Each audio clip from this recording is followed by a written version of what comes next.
Marion Jones went from one of the brightest stars of American sports to a disgraced public figure in a matter of a few years. Here is the timeline of her fall from grace. Long before steroid allegations and jail sentences, Marion Jones made a name for herself as a multi-sport athlete. According to the Carolina Alumni Review, she was such an accomplished track star and basketball player that she began receiving recruitment letters in her freshman year of high school. Eventually, the California native would settle on UNC Chapel Hill, where she was awarded spots on both teams. Her early career was marked by major accomplishments and near misses. In 1992, while she was a senior in high school, she was asked to join the Olympic team as an alternate for the 4x100 meter relay, though she turned down the spot to pursue collegiate experience. In 1994, she led the Tar Heels women's basketball team to a national championship, despite having only played the point guard position for a single season. In 1996, she again had an Olympic team position within her grasp, only to miss out due to a broken foot. All of this success came as a result of her inherent talent and incredible work ethic, according to UNC coach Sylvia Hatchell. She told the Carolina Alumni Review, "She was just off the charts as far as her leadership abilities, her work ethic, how coachable she was, how she got along with her teammates. She was, without a doubt, the best." So when Jones graduated from UNC in 1997 with a degree in communications and an engagement ring from fellow track athlete CJ Hunter, there was no doubt in people's minds that she'd go far. At first, Jones seemed to be living up to those expectations. In 2000, fresh off several world championship wins, she was once again offered a spot on the U.S. Olympic track and field team. This time, injury-free and without any other demands on her time, she readily accepted. Jones was slated to compete in 5 events: the 100-meter, 200-meter, 4x100 meter, and 4x400 meter relays, and the long jump. She was incredibly vocal about her intention to bring home the gold in each, and with her talent and prior successes, no one doubted she could do it. The only time I even consider the quest for 5 is when people mention it. In the end, Jones did wind up winning 3 golds in the 100-meter, 200-meter, and 4x400 meter, as well as 2 bronzes in the 4x100 meter and the long jump. But it was the scandal surrounding her husband, CJ Hunter, that would wind up defining the games for the athlete. Shortly after Jones won her first medal, the International Olympic Committee announced that Hunter had tested positive for banned substances and would be stripped of his credentials. While Jones herself didn't test positive for steroids, Sports Illustrated wrote that Hunter's missteps dragged Jones's reputation into the mud. Cynics who follow the Olympics can be quick to attach guilt by association. Ultimately, Jones would never fully escape those suspicions, and they'd follow her through the end of her career. Marion Jones continued training and racing in the years after the 2000 Olympic Games. She also divorced Hunter and worked hard to repair her reputation, hoping to distance herself from the steroid use allegations following her for years. And while those whispers never fully went away, her efforts largely worked. She won several medals at the 2001 World Championships, had an undefeated season in the 100-meter event in 2002, and was named to the 2004 Olympic team. However, her experience at the Athens Games differed from her experience at the Sydney Olympics. For starters, she largely flew under the radar. There were no magazine covers, far less media coverage, and way fewer fans in the stands for her this time around. Additionally, her performances were markedly worse. She only competed in 2 events, placing 5th in the long jump and dead last in the 4x100 meter relay. There was one aspect of the 2004 Games, though, that was eerily similar to her 2000 experience: a partner being found guilty of using performance-enhancing drugs and thereby throwing Jones's reputation into question.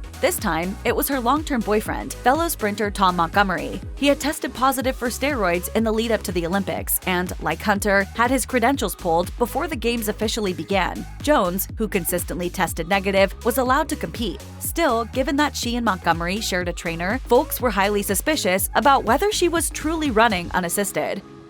In the lead-up to the 2004 Olympics, federal agents had begun quietly investigating BALCO, the Bay Area Laboratory Cooperative, suspecting the company of providing steroids to a host of professional athletes. An anonymous tipster had informed officials that the company's founder, Victor Conti, had been distributing a new, undetectable substance called the Clear to athletes in several sports. Among the big names implicated in the drama were both of Marion Jones's former partners, CJ Hunter and Tim Montgomery, and her coach, Trevor Graham. All 3 men were eventually found guilty of participating in the scheme, with Graham faring the worst. Hunter and Montgomery were both convicted of lying to federal prosecutors about taking the Clear. They wound up spending several months in jail, paying hefty fines, facing suspension from the sport, and being stripped of years' worth of medals and records. Graham, on the other hand, was convicted of trafficking and administering the substance and spent a much longer time in prison before being banned from participating in track and field in any capacity for life by the U.S. Anti-Doping Agency. Of course, this mess did nothing positive for Marion Jones's reputation. The feds began looking into the sprinter in earnest now, convinced there was no way she'd be clean with so many members of her inner circle wrapped up in the scandal. Still, Jones maintained her innocence and continued to test negative for any banned substances. Despite previous denials, Marion Jones confessed to using performance-enhancing drugs in 2007. And so it is with a great amount of shame that I stand before you and tell you that I have betrayed your trust.